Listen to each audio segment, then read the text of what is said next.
My name is Nico Lagan, and I'm too conservative for the conservatives. My co-host Rob Ambrose, not were the political orphans. Tonight on the show, we're joined by our special guest, former conservative MP Rob Enders, host of the Lavigne Show, Jason Lavigne, and the author of Alberta Rising and political advocate for Alberta independence, Nadine Wellwood, to speak about Danielle Smith's MOU and, of course, what happened at the UCP AGM over the weekend. Good evening to you all. Good evening. How's it going? Thanks for having us, Nico. Hi, guys. Good to see you again, Well, Nadine. You too, Rob. Feels like just yesterday you were on the show. It wasn't exactly yesterday, but it was pretty much. Funny that. Yeah. So this weekend was the AGM, probably a special one considering Danielle Smith signing the worthless MOU, but in my opinion, exposing herself and her green values. So let me ask you guys an easy question, since all of you were there over the weekend. How was the atmosphere at the AGM? And I'll start with Rob Enders. Rob Enders. Sure. Yeah, it was well attended. There were 4,400 voting delegates. It makes it the second biggest political convention in Canadian history, the first biggest being the previous UCP AGM. And that's because you have a lot of Take Back Alberta or Alberta Prosperity Project people coming to these things because they don't trust the politicians and they want to make sure that they're pushing things in the right direction. So that's all good. Policy stuff was good. I have the policy book in front of me over here. There were 36 resolutions or so that were dealt with. A lot of great stuff, making sure that mRNA can't be injected into food, and it's not going to be used on chickens and pigs and beef and that type of thing.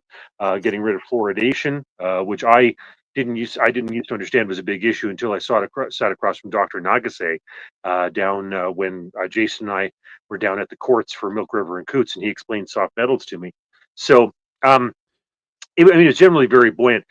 I will say this, in Danielle Smith's speeches, she should have avoided the Captain Canada angle, because I think, like, if Carney wants to beat that drum, that's his job, right? Or Pierre Poilievre even. But those people that were there are cynical. They're bitter about the federal government. They're bitter about the Liberals. They're bitter about the Trudeau legacy and Carney and globalism and all that, and pipeline closures and everything else.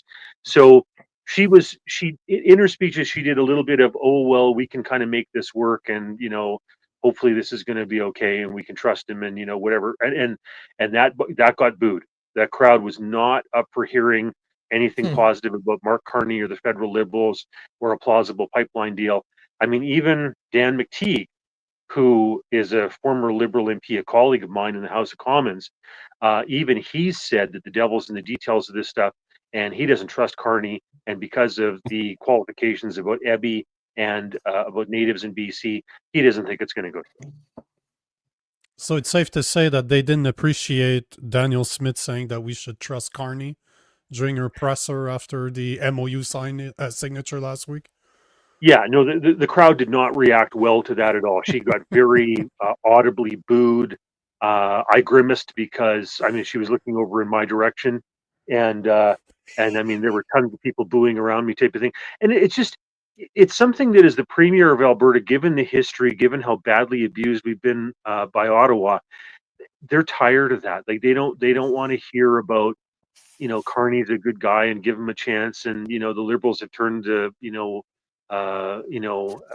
into something better. Like, they don't want to hear that. They're tired of that. They're too cynical for that. So, Rob, when you say Captain Canada, just for those who aren't, familiar with Alberta politics, I assume you mean like sort of like pro-federalist rhetoric, sort of like olive branch talk, that kind of thing. Yeah, just to paint this out, during the last leadership race for the Federal Conservative Party, Danielle supported Jean Charest. Okay. Now, I think that the number of federal conservatives in Alberta who would have supported Jean Charest for the federal leadership would have been in the single digits as a percentage.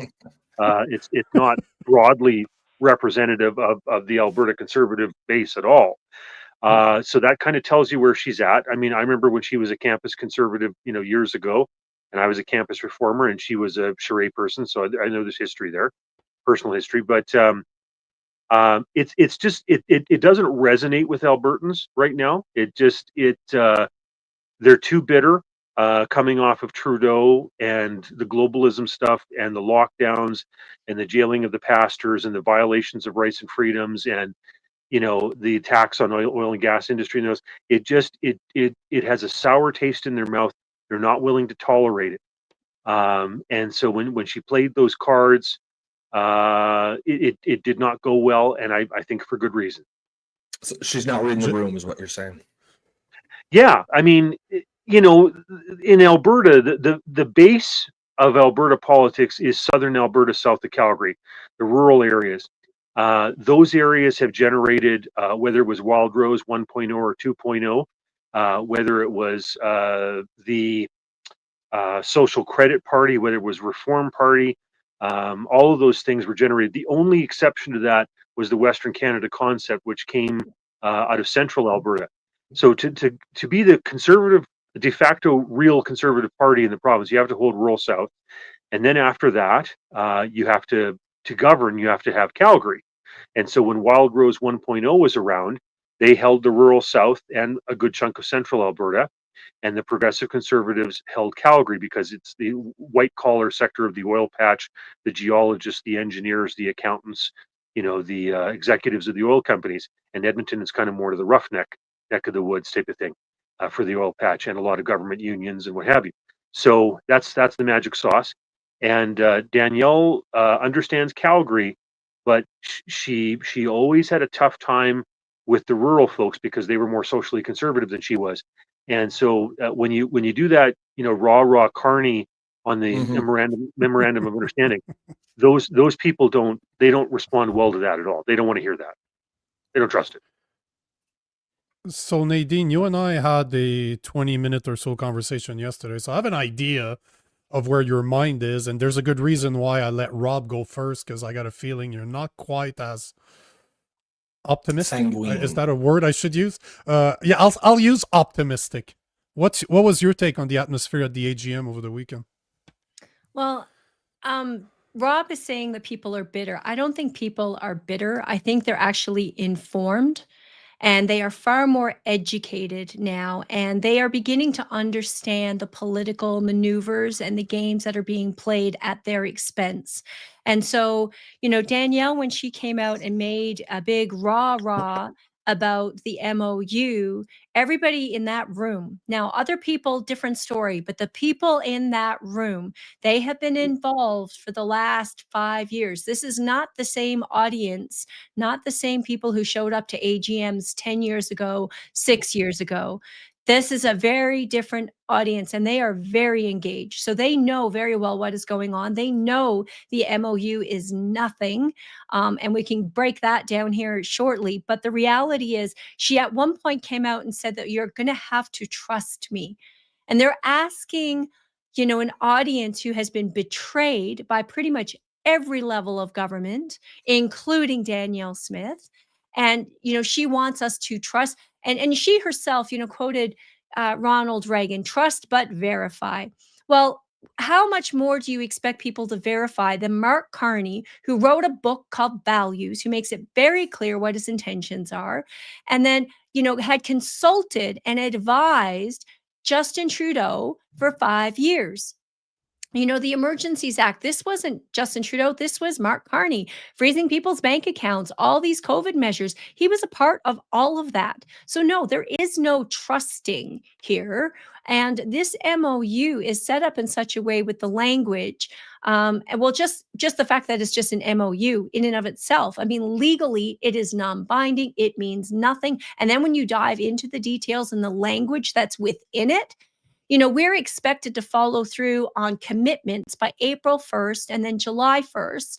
And yet this supposed pipeline, which will change nothing. And the people in the room understand that as well. You know, we want independence. Why? Because independence is the only thing that's going to change Alberta's fate. You know, a new pipeline is not going to do that. And I mean, the way things are written in here with methane and with LNG and with oil and gas and all the conditions that are around it, nothing is going to happen in here for decades. And I mean, at that point, who knows what government's there, who knows? But Danielle Smith will have committed Albertans to a higher cost of living, to an environment that is less attractive for investment.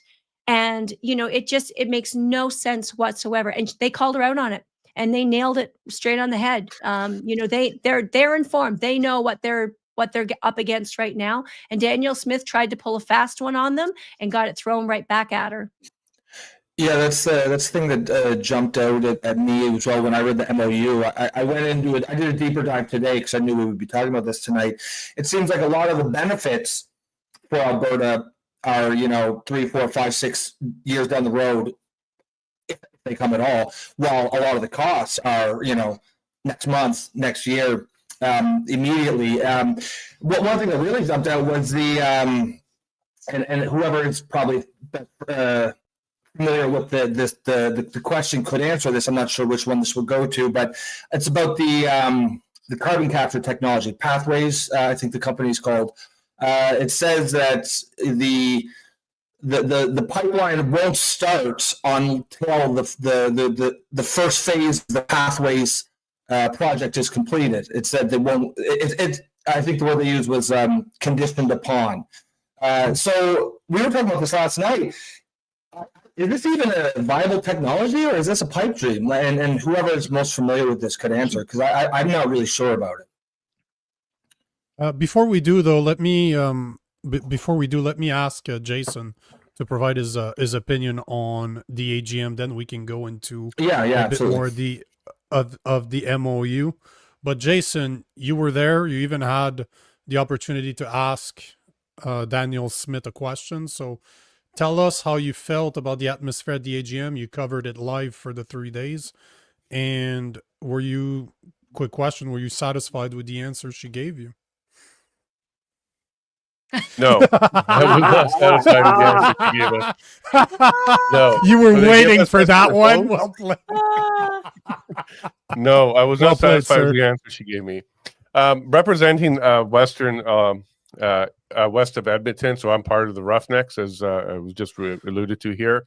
The people out here are definitely educated. They're frustrated, and this has been for generations. They know what's been going on here. The AGM itself, I went there to gauge what was going on, the temperature, and there was a bit of a mixed temperature. People are absolutely aware that this MOU is a bad idea. They're not happy with it. She definitely got booed on Friday for that one.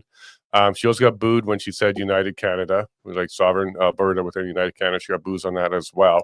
And then speaking to a lot of people, I walked away, though, with a little bit more support for Danielle than I was expecting to see there.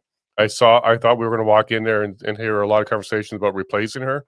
That wasn't the tone that I found there. There may be in some certain groups that had those kind of conversations, but for the most part, MLAs, members, separatists, not, the tone wasn't about replacing her.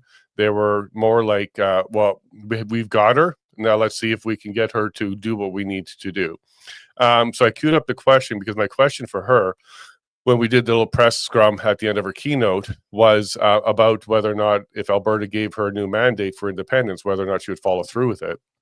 And I was a little disappointed with the answer, because the answer didn't give me a committal either way. She laid out all the different steps. She called them barriers to get to that point. And she was pretty adamant that she didn't think that it was going to be an easy peasy process at all. And then come back and ask her that question again when she is available.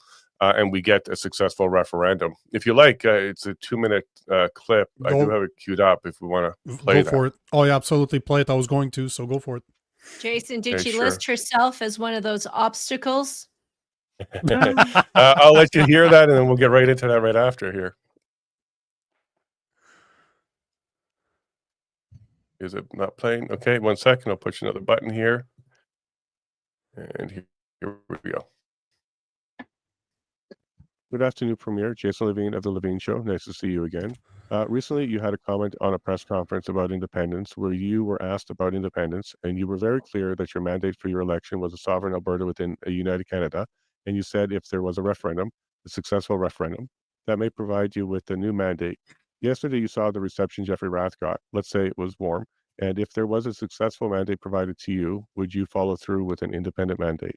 Well, I think there's a lot before we would ever get to that. I mean, first of all, Thomas Lukasik started a petition campaign. He got 450,000 signatures or so. They're in the process of validating those signatures, so wait to see the outcome of that. That would be one potential referendum question. I know that Jeffrey Rath's group is in court right now to try to get affirmation on their question. I think they're expecting a result on that by the end of the year, so watching for the result of that. And then if they're able to get signatures, it's a significant number, 177,000. And then if putting it to Albertans, they'd have to get a clear majority on a clear question. Like, there's a lot of barriers. So you might have to ask me if any of those milestones get met. But my job has been, I felt all along, is to give Albertans confidence that the country works again, that we can negotiate with the federal government and get an outcome that benefits us and benefits Canada. And I know there's still a little bit of skepticism, evidently, about whether or not I asked the question yesterday. I think we can be confident that the country works better today than it did 2 days ago. Not everyone in that room agreed with me, but I think more did in the room today. And that's my job, is to make sure that the people see that I'm trying, that we're doing whatever we can to be a partner and to meet the federal government partway. But you need a dancing partner, right? They need to meet us partway too. It's pleased to see on this first step that happened, but there's a lot more to go. So I should have asked her if she'll sign an MOU if we reach those steps, whether or not she would go ahead and represent the new mandate. But in a previous press conference question, she did say if she is voted a new mandate, then she would follow through with it. So if there is a successful referendum where there's Susakic's, which, by the way, breaking news today, it was certified, so his signatures are good. It's going ahead now to the next step. So we may be getting that referendum after all. But if it is a successful one for independence, will she be as strong on that mandate as she's currently on this mandate? And that's yet to be seen. Because that's an interesting point, because when I watched your video earlier and I listened to some of the videos that came out of the AGM, I listened to the presser after the MOU signature last week. And Rob, I think you're on the same page as me. Like, we're both Easterners, right? We're not from Alberta. We've never lived there. I'm from Quebec. He's from out east. And we identified this as something we need to cover, especially as people from the east, because we knew that what's going on in Alberta would never be covered properly by mainstream media. So we made sure that over the past few months, we are covering it as best as we can. And it was always an assumption from ours that she was always on the side of Alberta, but kind of playing the line between separatist and saying within Canada without really tipping her hand too much. At least she had been quite successful from an outside perspective, like Easterners, to say that, okay, she's playing the line. Okay, she's doing a good job at not really saying what she stands for.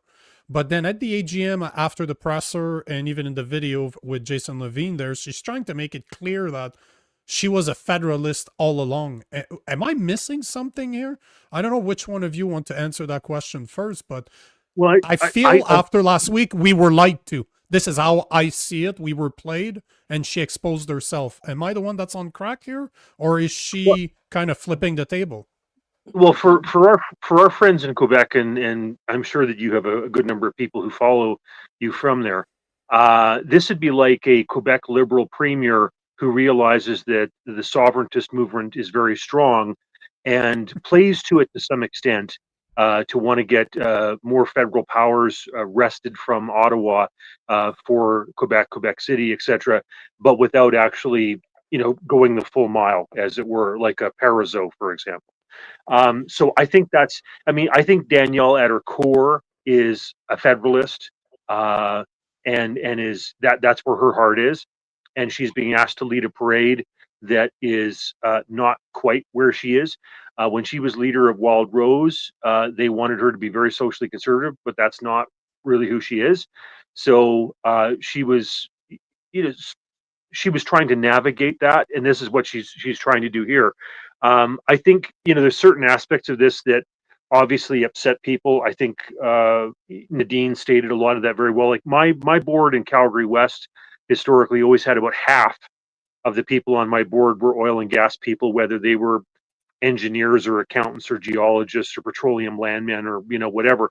So it's a big deal, and those people at that convention, like Nadine said, normally in years past, 10 years, 20 years ago, there would have been about 1,000 attendees, but now you're talking 4,000 or 5,000 people, and that's an extra 3,000 to 4,000, grassroots, freedom-loving, people who are showing up at these meetings because they don't trust what happened in the past, and so they're pissed. They don't want to do a net zero 2050 or 2035 or 2100. They don't care. And they don't want higher carbon taxes. So that's stuff about kind of trusting Carney and going along with carbon capture, and that doesn't resonate with that crowd. Your impression, Nadine? Rob, I've already said that this crowd is educated and it's informed, and they are not going to succumb to the political theater that once, really, I think, blindsided a lot of people. They just know too much now.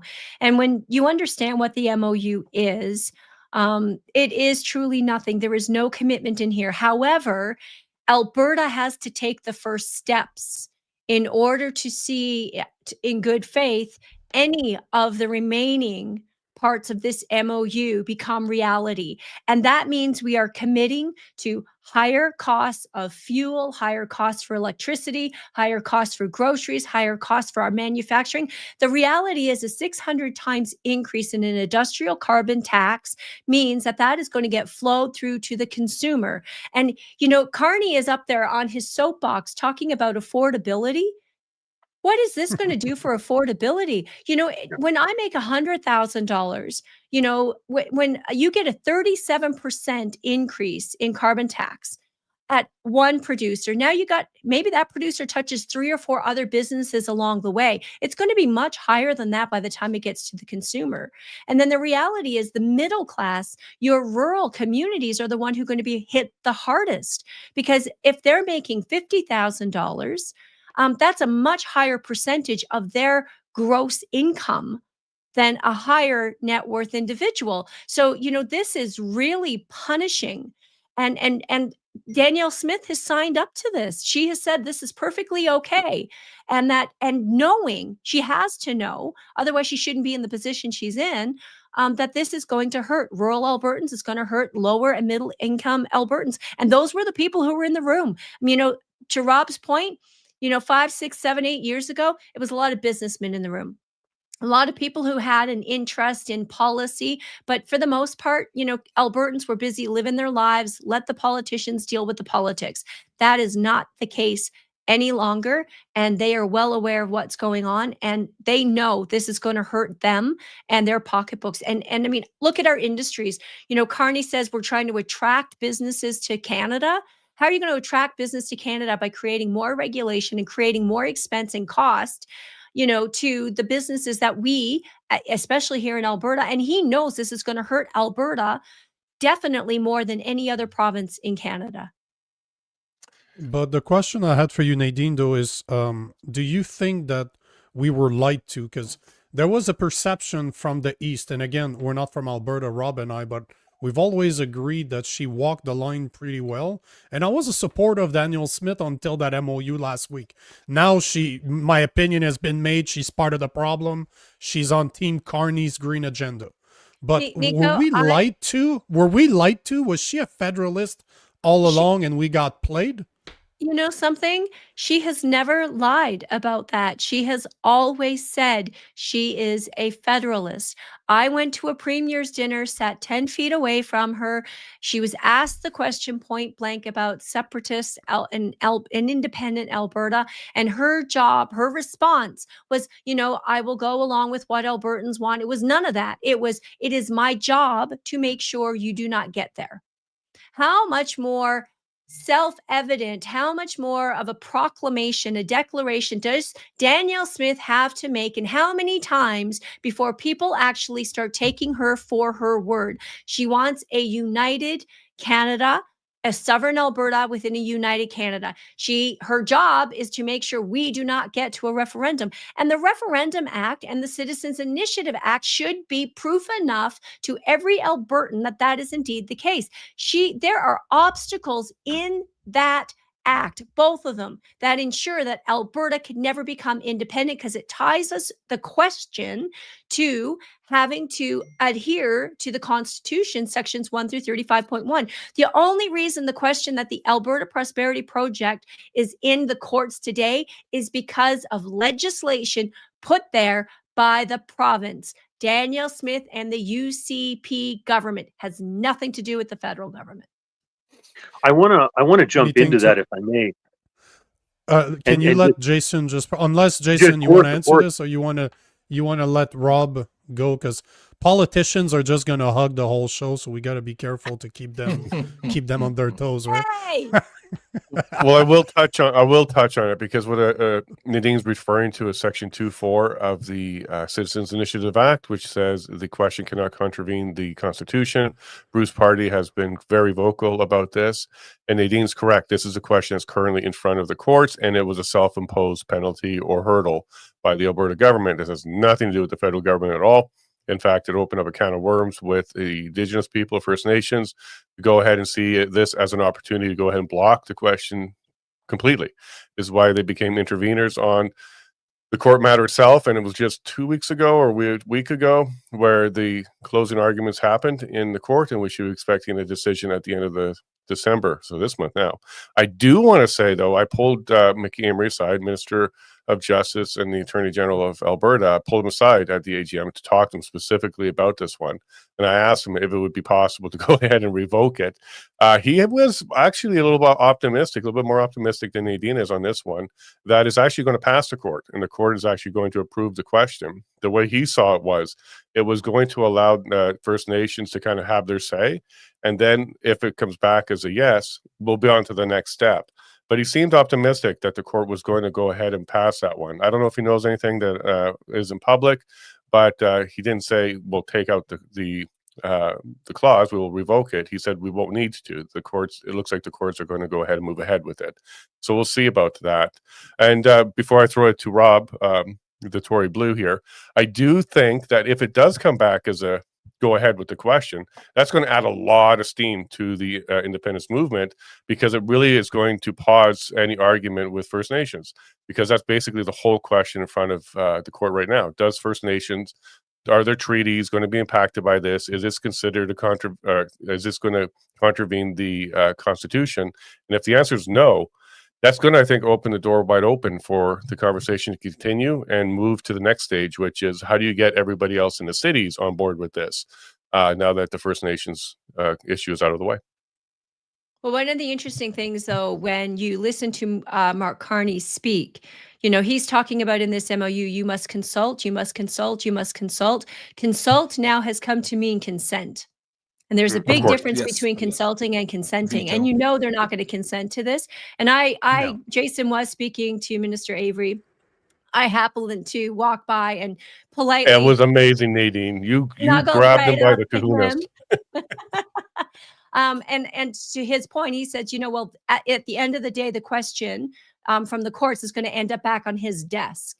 So that will be very interesting to see what does happen there, whether they allow the question. But I honestly believe that they are going to try to alter the question. I think they're going to uphold the fact that it cannot contravene sections 1 through 35.1. And when you read this MOU, every piece of language in here, it's about honoring treaties and honoring the Constitution. And it puts Alberta out front to have to commit to do things first.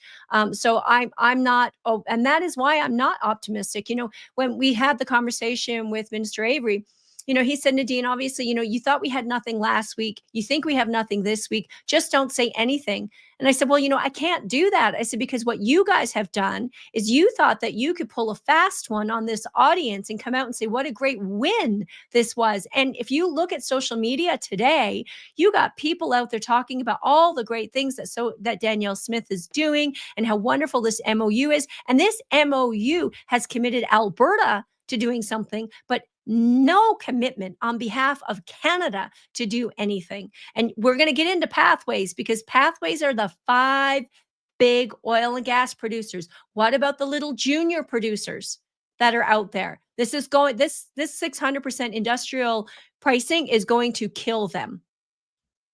Now, Mickey Amory, he Mr. did look up Anders. to. One second, let's throw one little comment in there, because I witnessed this. It was amazing. Mickey Amory, he looked up to Nadine and said, well, we're better off than we were 2 days ago, don't you think? And she said, absolutely not. You're actually trying to trick people and make them believe we're better off than we were 2 days ago.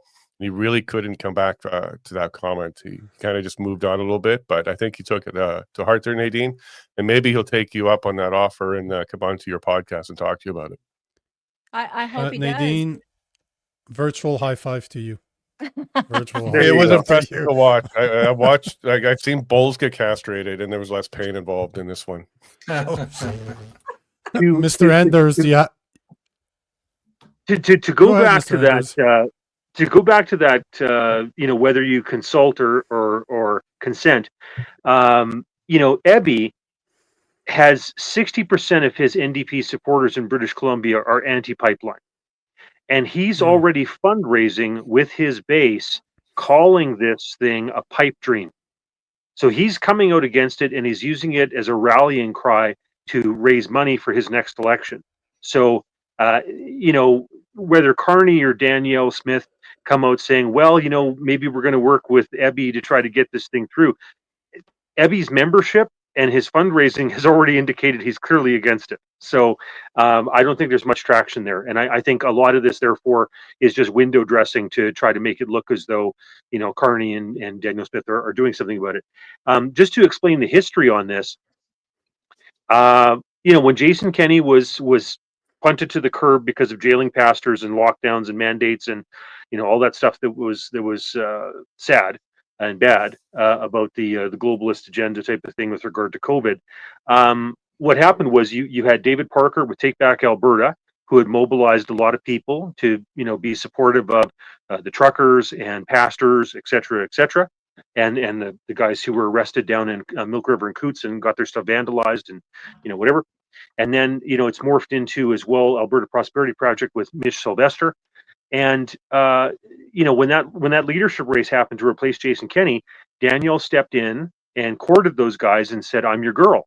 Like I'll deliver on an Alberta pension plan, and I'll deliver on employment insurance for the province that's run by us, and our own revenue collection thing like Quebec has, et cetera, et cetera, et cetera." And that's not happening. So these people are upset. She signed up to be their champion, and now these people are upset when they see this window dressing that's being done. And I hope actually we see a citizens initiative to have the CRA replaced by an Alberta Revenue Agency. Rob Ambrose, I know you have a question. Go for it, brother.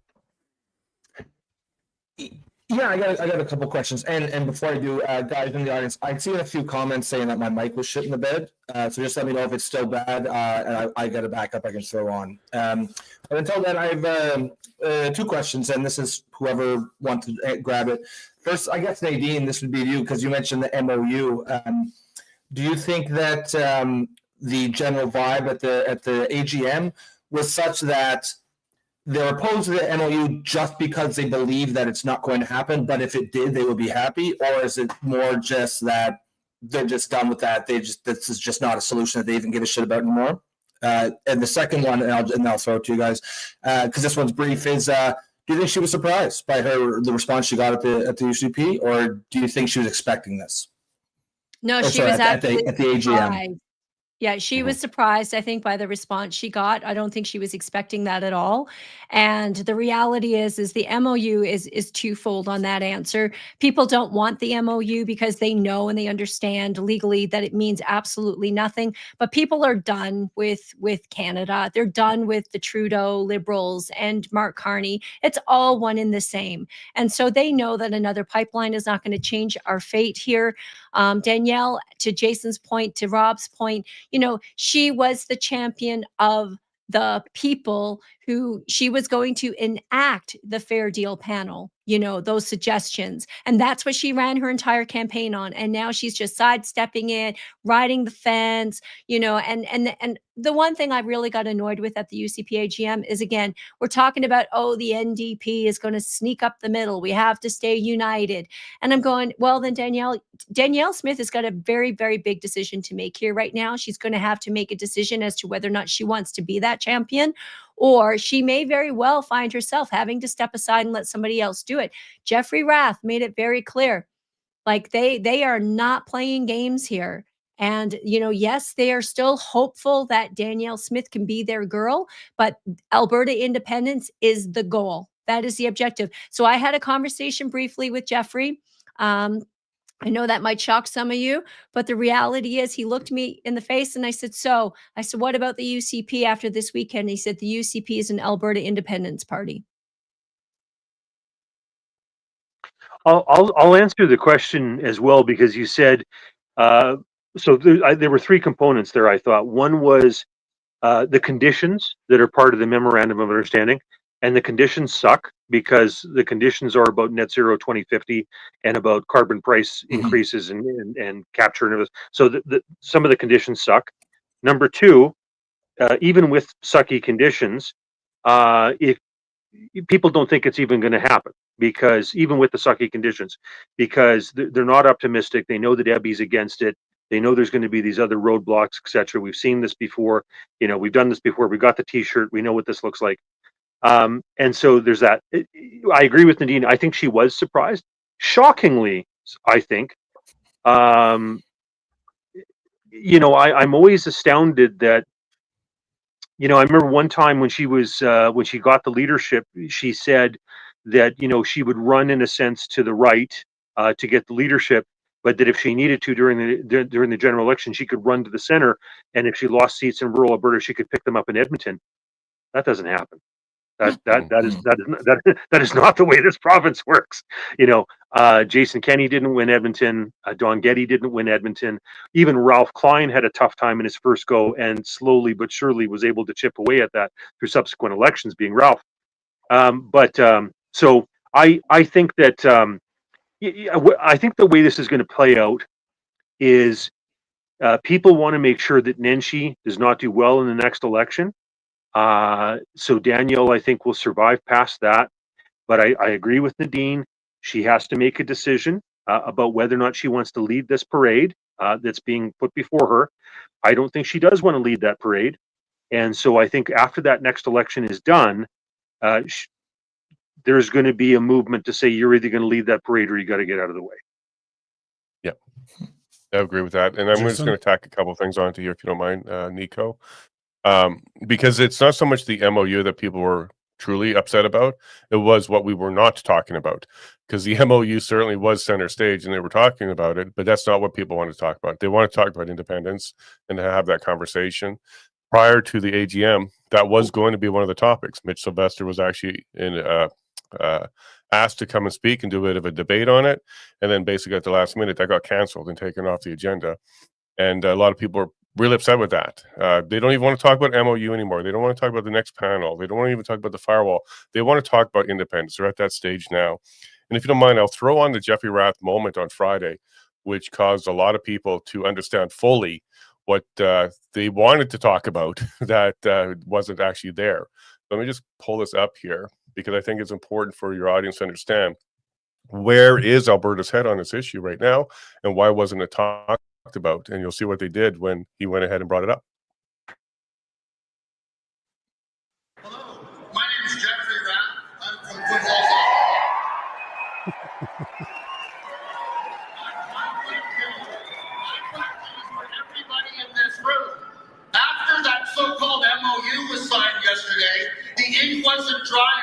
paper, and Mark Carney went out and gleefully announced a 600% increase to the industrial carbon tax in Alberta. Now, my question for the room is, how many of all of us favor a free and independent Alberta?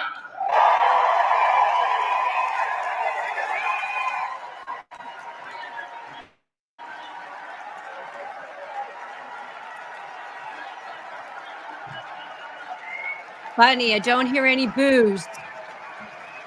Nope. Yeah, that's The pretty motion clear. is passed, as they would say during the policy debates.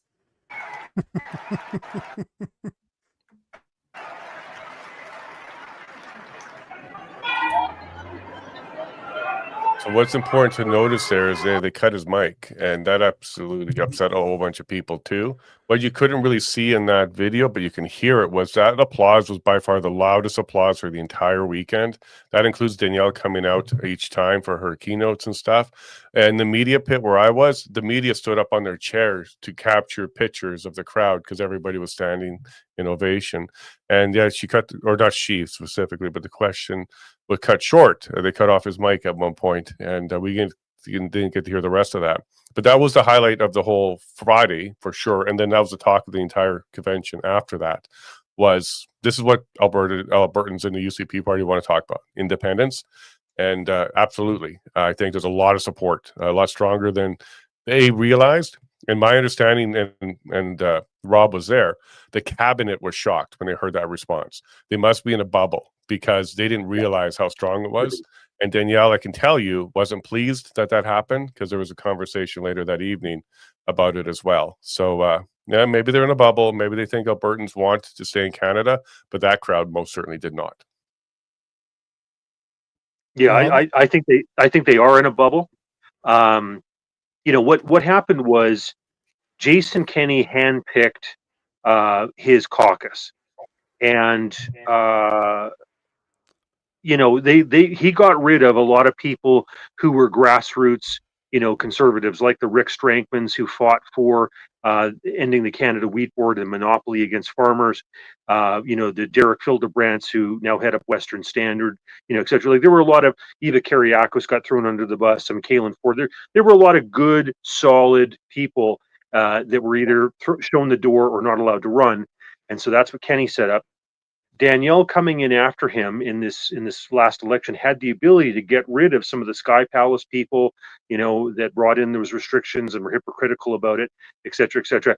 She didn't really clean house. The electorate did that for her. In the polling that I did 2 months before the election, I had her winning by 3 seats over the NDP. Sorry, one. She wound up winning by 3. I was right in all of my calls, except for 2, which is one of the seats in Lethbridge and the seat in Calgary Northwest, which is where Sonia Savage was as the energy minister and didn't run again. And then they had Rajan Sani jump in.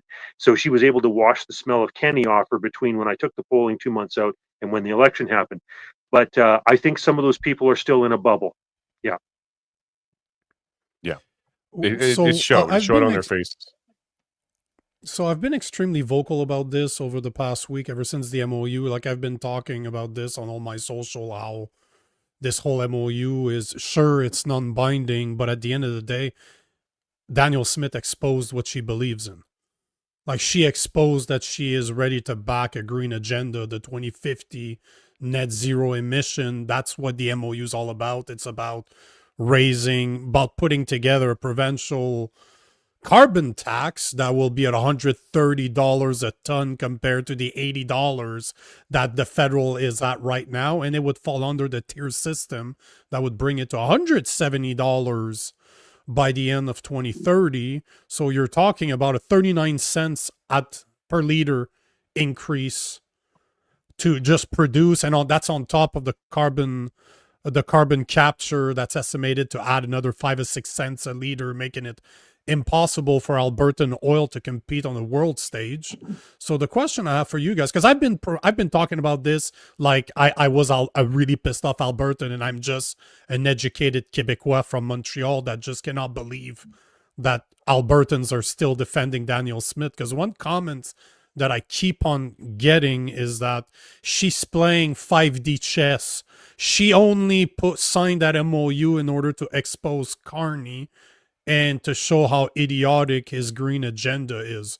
So the question I have for you guys, am I the one that's smoking something, or people don't want to admit that they got played by Danielle Smith? Like, what's really going on here? Danielle has people in social media that are out there beating her drum. And right now they're in damage control. And so anybody who believes what you just said, they are delusional or absolutely just being completely 100% dishonest. Danielle has always supported the green agenda. I mean, she's always said it wouldn't be 2030, we'd work towards it to 2050. She's never, ever backed down on any of that. And the last UCP AGM, that was a huge, huge issue with the people in the audience. They wanted nothing to do with this clean climate change narrative. And so, you know, for her to continue on with that, like I said, I honestly think so. Danielle is very, very crafty. She's very articulate. She is very likable. She brings you in, makes you feel important, makes you feel special. You know, now she's going on to some people's shows that she might not normally have gone on before. And giving you like this audience with her, like, you know, you're a somebody. And, you know, nobody wants to be played for a fool. Right. So I think sometimes the truth is harder to accept than the lie. But I think right now people just do not want to accept reality. And the reality is Danielle Smith is not about Alberta independence. She is definitely on the green agenda. And you know, she keeps talking about putting Albertans first. It's a lot of talk. The actions just do not back up the promises. I'd like I'm gonna, Jace? yeah, go ahead, Rob. Sorry. I was going to chime in to say, yeah, she's articulate, she's policy wonky, she's well read, she understands the patch better than Ed Stelmach did, because wow, that guy destroyed himself by rewriting the royalty rules. Ed was, you know, somebody who came from rural Alberta, and a lot of farmers, ranchers were pissy about these petroleum landmen coming in and cutting deals, and farmers not getting what they thought was a fair share. And so Ed went ahead and penalized them and hit their rice bowls pretty hard. And then all of a sudden, all these oil patch guys, you know, and they take a 30% haircut on a $10 million company, they'll stroke a $50,000 check for the Wild Rose Party, no problem. And so Ed killed himself over that. And so Danielle's savvier than Ed, but she fundamentally is a federalist, and she's got a party that is more and more saying, we want a firewalled, independent Alberta. We want to collect our own taxes. We want to run our own pension. We want to do our own EI. We don't trust the federal government. We want our own environmental regulations. We want to elect our own judges. You know, we want our own firearms laws, you know, et cetera, et cetera. And she's having a tough time swallowing that. And it's interesting that both her cabinet and her are shocked and surprised, tone deaf to that stuff going on. It always blows me away when they don't realize where the people are at on this stuff. Thank God they attend these conventions and get to hear the debates and the policy resolutions that come up. I hope it plugs them in. Yeah, and if we want to kind of look at whether or not she's playing 4 or 5D chess, Nico, I've been trying to noodle this one a lot. There's some conversations I've had in private, and basically her history ever since university, I've been taking a look at it. She may have an ambition to become prime minister, and if she's looking to be prime minister, one of the ways to do that is to go ahead and try and capture the Toronto, Ottawa Valley, and part of that would be cleaner energy or the green agenda.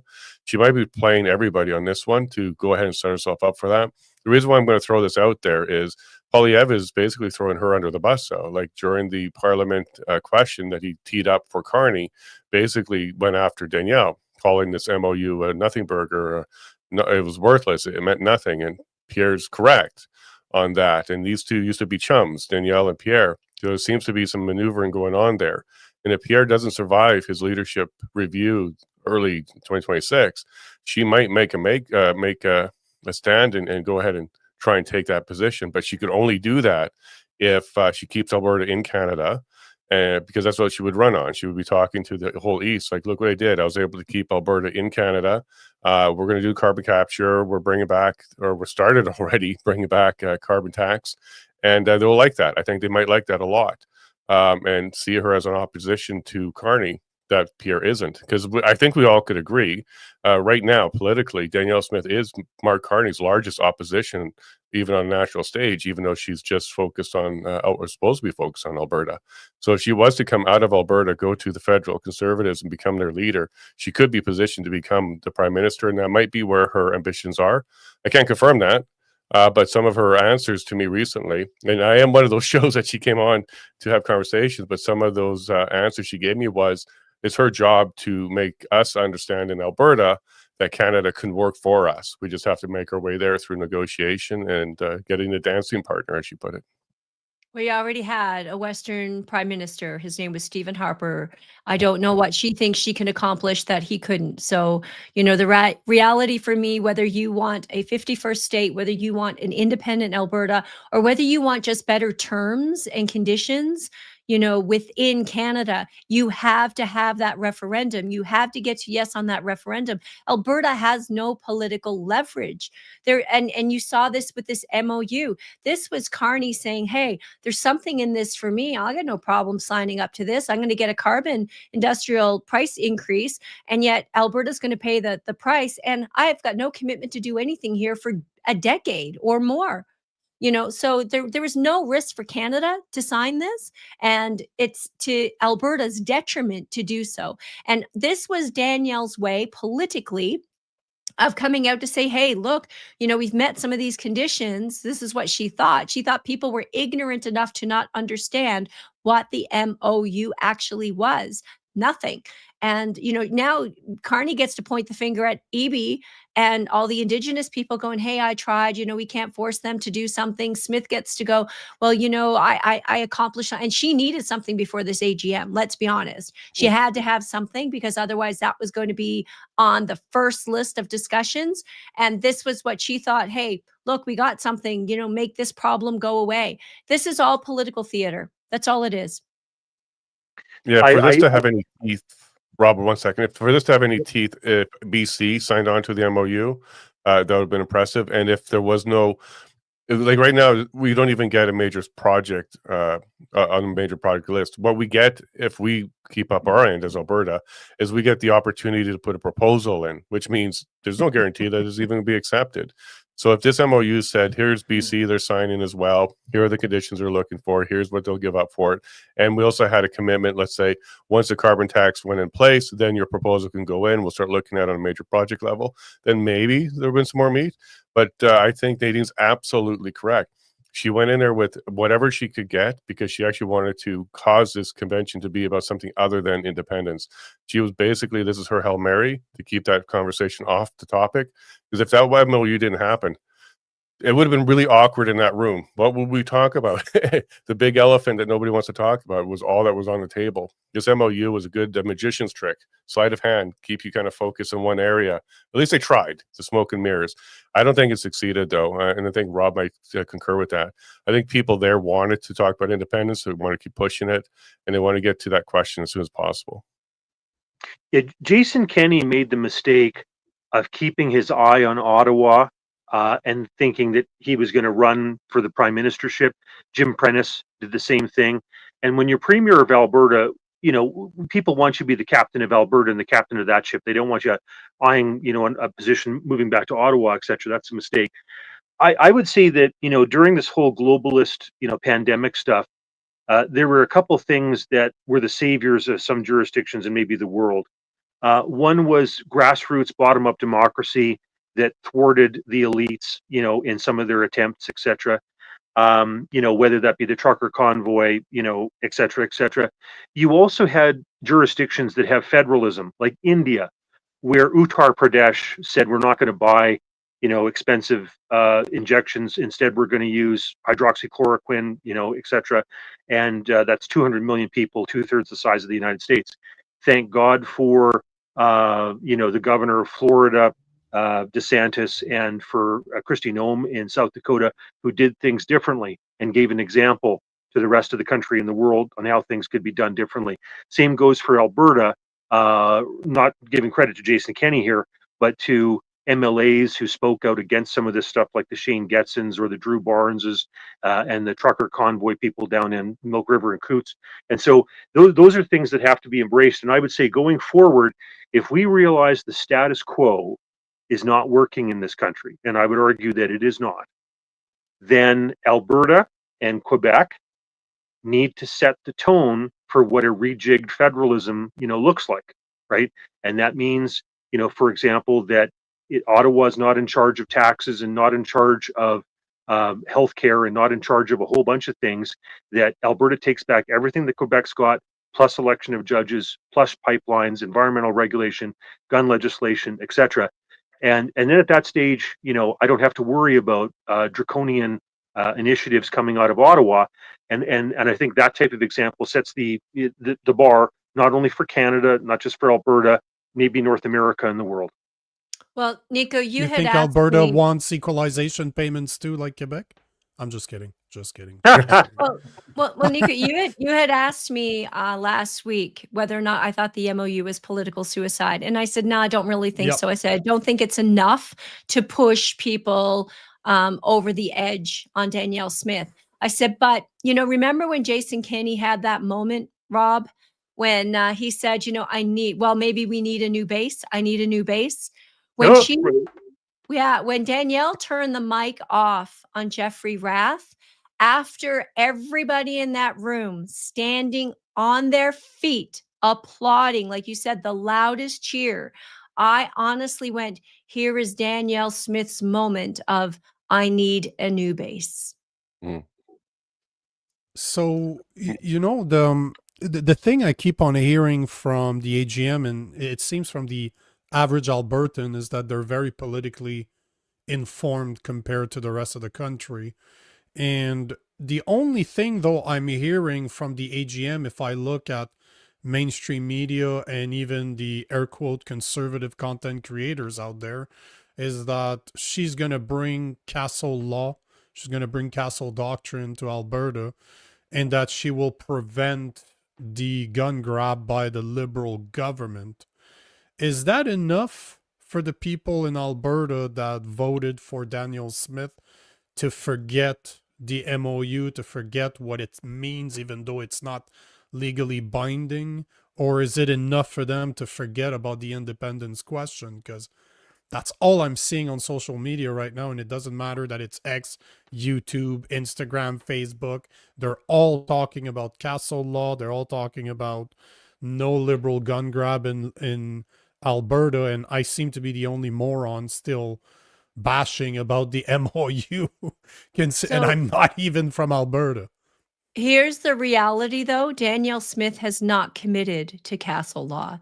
Nowhere has she said that. Not once. She's come out with some strong language and said you don't want to get shot, you don't want to get beat up, don't break into somebody's home, which means you have a right to defend yourself, to defend your property, to defend your family, sure. But what she said is that she is not going to allow, or she's not going to order the RCMP to confiscate guns. She said she is not going to let the courts. So if it goes to court, she's going to say we're not going to prosecute, right? Because they have some influence over the courts. That's all she said. That is not legislation that cut and dry says that Albertans have property right and the right to defend themselves through Castle law. So the people, again, that are out there promoting this, they are promoting misinformation. They are so blinded by, a few gestures. And I mean, you have to remember, the federal government still has jurisdiction when it comes to guns in this country, right? It's a mix. Right? I want to wade in on that. Right? And I'll be right after Rob too. Right? So the thing is like, her strong language, people are inferring what they're hearing to what they want, but it's not reality, I guess is my point. She has never said she will be implementing Castle law.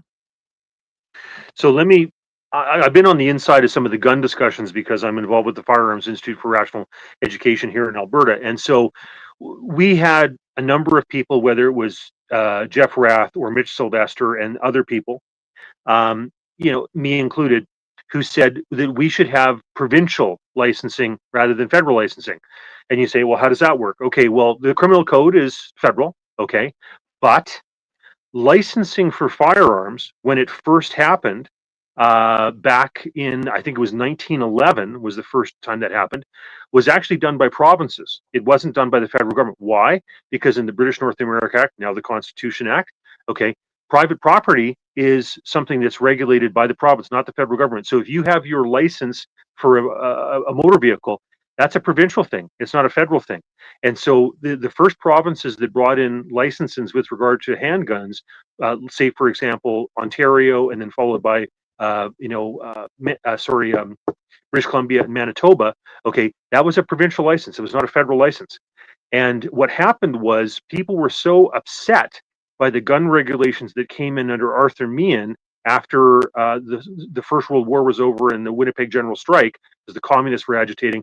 He brought in some federal gun some federal gun laws, and what happened was the West, Alberta and Saskatchewan, rebelled against it, and they had banners basically saying "Britain shall not be slaves," which is right out of the "God Save the Queen," etc., the anthem. And so that meant that the progressives started under Carrar and collapsed the Borden government. So this issue is yet again rearing its head 100 years later, where the West particularly says, to hell with your gun laws, you're not going to grab our guns. And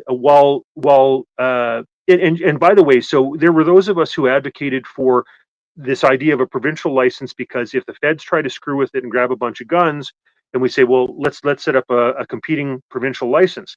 And unfortunately, Danielle and people in the provincial government didn't want to go with that. And we had a lot of support amongst gun owners in Alberta for that type of initiative. And so I know that this jurisdiction is better than most in this country with this issue, but once again, it was a missed opportunity. And if we get some legislation with regard to this, the ministers have said it's probably not going to come up this spring. It might come up in the fall next year of 2026, which means that it's going to be a tight timeline with regard to how that works in terms of the federal stuff. So it's another thing that kind of gets under people's skin. And to kind of dovetail on what Nadine was saying there, actually, it's a little bit worse than she was implying there.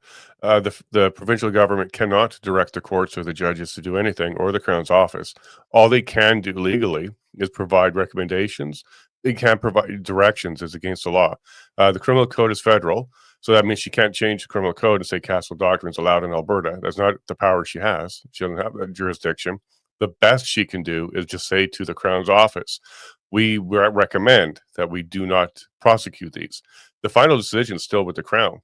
It's not with the government, and we have that separation of power on purpose. Can you imagine the NDP government being in there telling you to prosecute all these people, all these other things that are not in the criminal code? That would be crazy. We don't actually have that ability. So the best she can do is just provide a recommendation through her Attorney General to the Crown's office. They don't have to follow it. They could go ahead and persecute. Really important to note there that our courts, the majority of which would be hearing these cases, those judges are appointed from the federal level. So correct. That's a really, really, really important point for people to understand. These are not Albertans sitting on Alberta's courts making decisions as Albertans. These are judges that have been appointed by federal liberal minded governments that basically they are going to enforce their rules, not Alberta's. That's Correct. true. That's one of the reasons people support the idea of election of judges.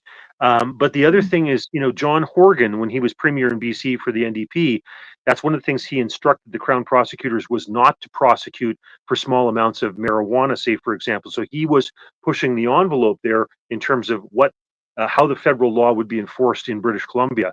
And Danielle could try to do something like that here in Alberta, but I wish she was more determined about that when it came to guns. Correct. And she learned that lesson when she was trying to just even have a conversation with Pastor Arthur Pulowski in his matter. She can't interfere with the courts at all. She got herself in trouble. She understands that there is a separation there. And yes, of course, with federally appointed judges, at the end of the day, they will report to Ottawa, their Federation of Judges, and they'll take the direction from there. They won't take it from the provincial government. Rob, anything you wanted to ask before we let our guests go? No, I did think want to we're answer good if you Rob's wanted to earlier do question. sponsor. Oh yeah, absolutely. Please do. Yeah, because Rob's earlier question was carbon capture. That kind of slipped as Yes, we moved on to that's other true. topics. That's true. Because he asked if anybody knows anything about carbon capture. Well, the answer is yes. So let me just jump onto that quickly for you, Rob. I don't want to forget your question. Please. Saskatchewan has been playing around with this for a while. So has Alberta, and it's a failure. It's an actual failure. So what we've learned over the decade or so, as they've been trying to do this carbon capture, is the technology is not quite there yet.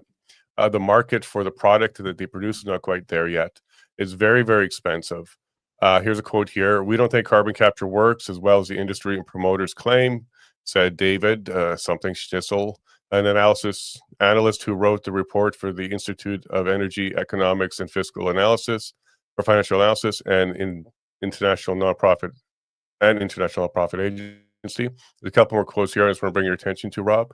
Facility not running at full capacity for various reasons of technical and economic reasons. The Boundary Dam facility has not been run at full capacity, which has impacted overall volume of CO2 capture over the last 10 years.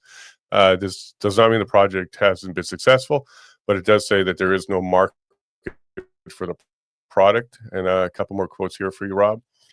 Carbon capture hasn't done what its proponents claimed it would do.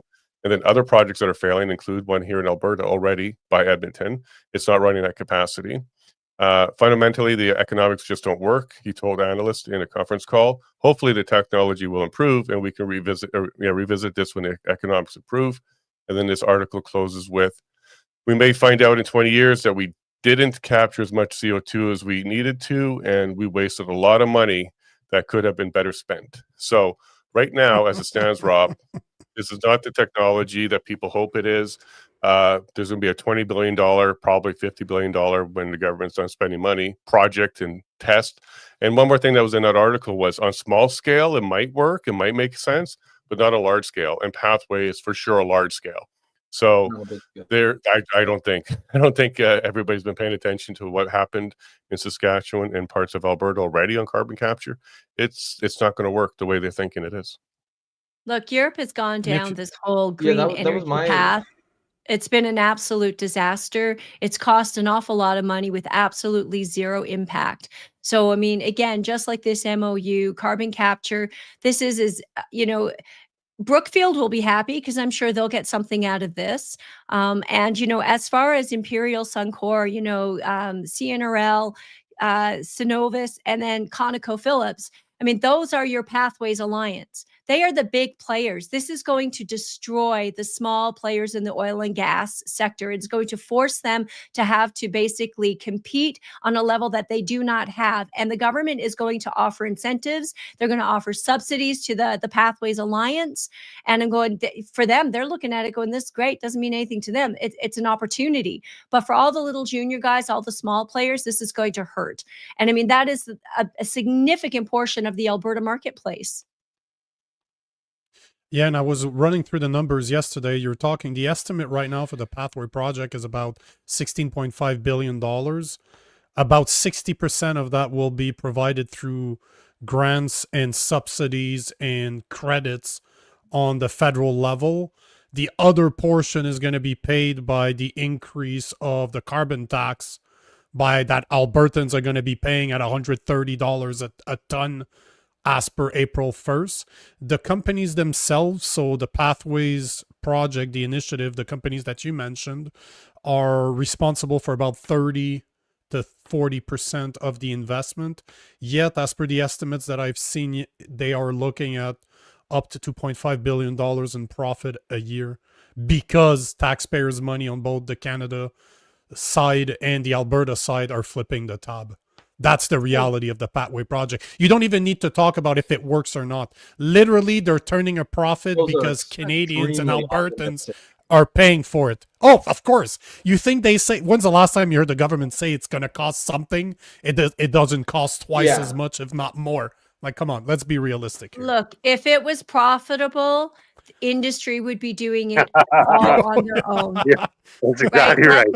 Let's doing be it. honest. Yeah. I mean, you're all laughing, Yeah. you're all smiling because we know that's true. If it was profitable, we wouldn't need subsidies or incentives. They'd be doing it all by themselves. The fact that 60 to 65% of this is going to be funded by the taxpayer at a time when, again, we're supposed to be addressing affordability, and to Jason's point, failed technology, unproven technology. This is ridiculous.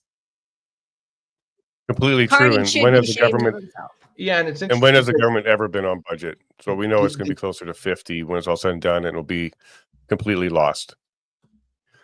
I did have a video if you guys Yeah, wanted to kind of leave on a lighter note, because like the this. star who stole the show. Go ahead. Oh, I was just going to say, Rob, did you Yeah, have Rob Ambrose?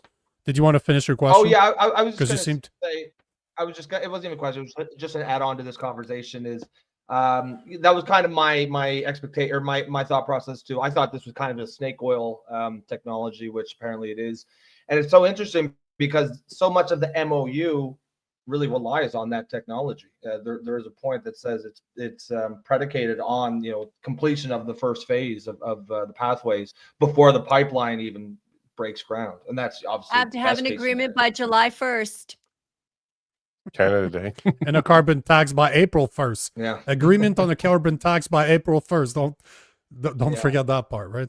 Danielle Smith And should have Nadine- burned this in front of Carney. Yeah. That would have been funny. Nadine nailed it Rob- earlier in the episode, by the way, folks. This is not going to be an investor-friendly environment in Alberta. No. This whole MOU makes it very, very risky. I don't see a single investor popping up, let alone a consortium, saying, yeah, we'll take on this risk when we don't know how much the Indigenous people are going to take, how much is BC going to take, what are the carbon taxes on top of this, what's the cost per barrel by the time we get, is there going to be a ship to put it into when we get to the west? Like, I don't see anybody stepping up to invest in this, personally. The estimate that I came up with yesterday was that it will cause Alberta oil to be 20 to 30% above the world's market. And they expect Alberta oil to lose about 10 to 15% ground if this goes through. And we're not talking about the 2030 numbers at 170 or more a ton. We're talking as we speak right now with April 1st. Right. It's 130 a ton. They're estimating 20 to 30%. We cannot compete with the US. And we don't even have a pipeline yet. So there's no pipeline. There's no refineries in Canada to refine it. We still need to send that stuff to the US. And we can't compete with the US because they don't have any carbon capture bullshit.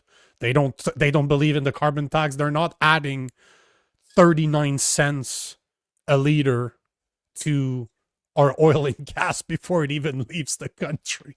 So I'm sorry, I'm not laughing because it's funny. I'm laughing because I cannot believe that the average Albertan is not pissed off by that, because they have the third largest reserve of oil in the world. It's insane. Well, insane. it's just handcuffing. Yeah, go ahead, Rob. I just want to share a story. I remember where Linda Southern with ATCO was sharing with the Alberta caucus her lament about the shutdown of coal-fired energy, right? And Alberta's got 1,000-year supply of coal. We got a lot of it. And the idea that was shut down to switch that all over to natural gas, and now, of course, with the Russian pipelines being down and all that type of stuff that's going on, and natural gas jumping in price, Albertans are paying a lot more for electricity now than they did with coal-fired plants. And this is all this stuff because of this environmental hand-wringing, where they shut down these perfectly legitimate, decent industries like coal-fired electricity. And it's painful to see the repercussions of this stuff when those assets are bought up by other countries and taken overseas type of thing. We literally couldn't reinitiate that program the way that it was 5 years ago, 10 years ago type of thing. It's a shame that Canada and Alberta allows for the crippling of our industries like this. It's sad. Was it considered clean coal, as Trump likes to call it? Was it coal, it's coal, or just regular coal? Beautiful, it's great coal. It's great coal, but and you've got places like China that are firing these things up right, left, and center type of thing, and yet we are shooting ourselves in the foot by shutting down these things that were providing cheap, reliable efficient electricity in Canada. It's crazy. It's insanity. Yeah, we're shooting ourselves in the foot with a federally licensed handgun, so that's not good. Well, show me one country That's yet gonna be grabbed. show me one country yet that has basically benefited from the government taking their guns. Russia, China. Oh wait, benefited. Oh, sorry. I misunderstood the question, Nadine. That was lost in translation. Yeah. But there was a star of the show that it showed up. Are you guys familiar with the most Albertan man in the world?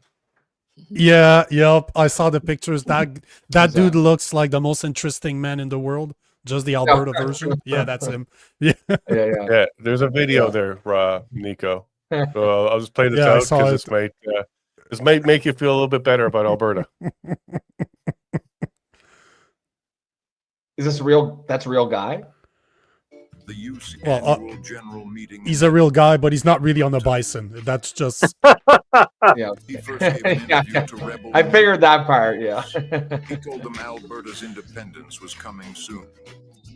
He met with Mitch Oh, nice. Sylvester from the Alberta Prosperity Project, and Ottawa immediately got nervous. He shook hands with Chris Scott, met Eva Chipiuk and Danny Bulford, legends of the Freedom Convoy. Jason Lavigne interviewed him, and Alberta's independence movement gained 3 percentage points instantly. He discussed the new Constitution. Jeff Wilson. The hardest part was not overusing word freedom. He doesn't want to fix Canada. He wants to free Alberta. He is the most Albertan man in the world. So there's a little hope there for Alberta. A little bit of hope there. any final words from So Nadine, did you get a guys? chance to meet him walking around the halls there? No, I did not. I did see him a couple of times, but I was more concerned about catching people, talking to you and Mickey Amory. And So those that ones guy's mattered a actually little more real? to me. I would have been great to have that one videotape. Yeah, that would have Okay, been great. hold on. That guy's actually real? I thought he was all AI. I thought it was all a big joke that he never existed. That dude actually exists for No, real? yeah. Not the Very bison mysterious, I'll part, tell you obviously, that. Rob. Not the bison part, but the actual human Yeah, being is but, actually real. Any Any words? words? Very mysterious man. Anything you guys want to close on? One thing I thought was an interesting story is I remember years ago I attended a Tony Clement town hall in Ontario when I was first a Reform MP, and it was over the Taxpayer Expenditure Limitation Act. And I was shocked because everybody in that room was either of the opinion that, well, Tony, it's your job as our member of provincial parliament to tell us whether or not taxes should go up or down. And, if you give us this power, we trust you to make these decisions for us, etc. There was a deference to government. And I remember I and some other Alberta colleagues were attending because Tony had invited us. We were supportive of the Ontario Progressive Conservatives under Mike Harris. We were shocked by the way that his supporters were dealing with this issue, because in Alberta, it would have been a slam dunk. People would have said either A, overdue, great, or why didn't this happen 10 years ago? And that just shows you the difference between Alberta and the Ottawa area on these issues. And it explains what Nadine was talking about in terms of these well-informed grassroots Albertans who are just sick and tired of spin. Nadine? I think we've really highlighted the fact that Danielle is just continuing to play the political theater. She's riding the fence on these issues. There's a lot of promises, but the actions just don't back it up. And in this particular one, the MOU, really honestly, she should have took a match to it instead of signed it, because it is going to hurt Albertans. And that is the part that pains me the most, is there are Albertans out there right now that, food banks are, absolutely lineups because they cannot already afford, to put food on the table for their families. And the reality is this is just going to make matters so much worse. So I'm really, really disappointed with Danielle Smith on this, because if she was at all, any way, shape, or form, put Albertans first, she would never have signed this MOU. Jason? Well, I wouldn't want to be anywhere else in the world right now, I'll tell you that. Alberta is a place where they will take action. If the leader isn't doing what they're doing or searching for a new base, as Kenny put it, they'll be replaced. This is not a place where we'll just wait for an election. We'll go ahead and take the action. I think she's kind of given herself till April 1st to convince Alberta that this is a good thing. If there isn't a snap election, I'll be surprised. I'm pretty sure things are kind of lining up where she almost has to call one now with the recalls on the table, with the referendum coming up. We might get an early election to whether or not we're going to see if we're going to move ahead with independence, or that issue gets voted down and then she has a new mandate and go ahead and run with United Canada. But I think if she survives the spring as leader and we get to April 1st, I think Albertans might start looking at, or at least the UCP party might be looking for a new leader. So I wouldn't want to be anywhere else. I think we have some hope here left. It is running out. Christmas is coming, but it's going to come and go. And we're going to see in the spring exactly what Alberta is willing to put up with. The tolerance is running out, though. Danielle understood that when she was on my show. She said Albertans are angry and they're coming to their end. And I think it's coming faster than she may have hoped. That MOU didn't work the way I think she thought it would. She woke up this weekend and she definitely was a little taken aback by the response about independence. I know that for a fact. I was there when she was asked about it in private, and she was definitely taken aback by it. Rob, Ambrose, anything you wanted to add? No, I think we covered pretty much everything. Nico, if you wanted to do the your spiel there with the sponsor. Yeah, I'm just gonna say that today's episode of the Political Orphans is brought to you by Gabble, the world's first live video debate on the market. If you feel like watching people debate, you can join and watch. But if you're like me and you like to debate people, show up, choose one of the questions, and debate someone. I gotta tell you, I absolutely love that platform. I was just talking to the owners just before the show. Love two young kids from Columbia University, 24 years old. And they're promoting what Charlie Kirk was doing. That was basically what they were trying to do, just to promote debate between people. And I learned today that I'm the old guy. I'm like 43 and I show up there, I'm debating 18, 25 years old. So I kind of got shot in the face on that one earlier, that I'm the elder, not the old guy, the elder. Also, I want to thank Nadine, not for just being here today, but for introducing me to Bruce Party, because Mr. Party is going to be on the show on Wednesday. And I don't know if you guys are aware, but it looks like the Liberal Party has made a deal behind closed doors with the Bloc Québécois that they will be removing the religious protection that we have under the Criminal Code Section 319 in order to pass Bill C9. So Bill C9 will be amended to remove the section protecting religious speech and calling it hate speech, where we could face 2 years in jail. So on Wednesday, Mr. Party is going to be on the show to talk about C9 and obviously the C63 that Sean Fraser, our Minister of Justice, said would drop before the end of the year. So make sure to join us on Wednesday. Thanks again, Nadine. I've been trying to get this guy on the show for like a year and a half since I saw him on Jordan Peterson. So quite happy about that. Thank you very much. You're very welcome. Bruce and I have become friends, and we're constantly sharing ideas and thoughts. And, we just need to get the message out to a much wider audience. And so, Nico, when you asked, I went, you know what? I think your audience is just, thirsty for the knowledge and the information. And, I'm happy to help. That goes for any of you guys. Anytime you need an introduction, just if I can, I will. Well, there you have it. So Jason introduced me to Nadine. Nadine introduced me to Bruce Party. So that's how it goes. Yeah, that should be good. Should be a good show. I'm looking forward to that discussion. All right, guys, we are going to put a pin in her there. Thank you so much to Rob Anders, Nadine Wellwood, and Jason Lavigne for being on the show. It really, really interesting conversation. I learned a lot, especially as someone who's not really, too familiar with the ins and outs of Alberta politics. It was very informative to someone like me, and I think it was for our audience as well. Guys, if you are just tuning in and you want to support the show, if you like what Nico and I are trying to build here, please consider becoming a member. You can do that through YouTube for the low price of $2.99 a month. You can also buy us a tip, which is in, or buy us a coffee, which is in the top right. I'm not sure which one that is, but it's one of them. And other than that, folks, another way you can support the show is just keep coming back. Throw your comments in there. Well, obviously we didn't get to too many tonight just because we had a pretty full panel. But if you're a regular show watcher, you know that this show is heavily based on user engagement. So whether you agree with us, disagree with us, put the comments in there. We'll get to them. And other than that, folks, we will catch you tomorrow night. Same bat time, same bat channel. Peace.